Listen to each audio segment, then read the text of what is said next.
Shalom Bapak Ibu Saudara yang dikasihi Tuhan, saya ingin membagikan apa yang Tuhan taruh di dalam hati saya atau impresi yang timbul di dalam hati saya ketika saya berdoa kepada Tuhan. Tuhan, apa yang Kau kehendaki kami lakukan, maksudnya Persekutuan Galilea Revival Community ini di tahun 2022.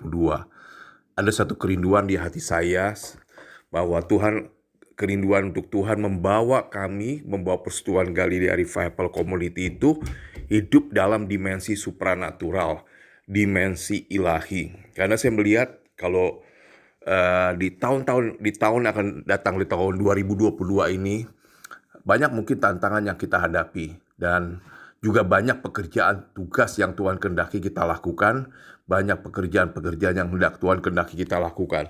Tapi saya melihat tidak bisa kita lakukan dengan kekuatan manusia, dengan kemampuan manusia tidak bisa kita lakukan. Dan saya bilang Tuhan memang perlu kita bergerak di dalam dimensi supranatural. Dan itulah kerinduan saya untuk di dalam doa saya untuk Tuhan membawa Persekutuan Galilea Revival dan setiap pribadinya masuk di dalam dimensi supranatural. Dan kalau kita baca pun di dalam Alkitab, semua rasul-rasul melayani Tuhan dengan kuasa supranatural.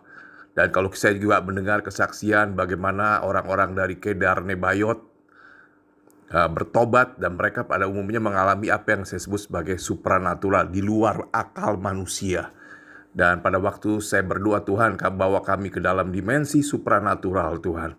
Tiba-tiba timbul impresi di dalam hati saya, seperti itu berkata, yang Tuhan kehendaki di tahun 2022 adalah hidup yang dipenuhi dengan Roh Kudus dan firman Tuhan.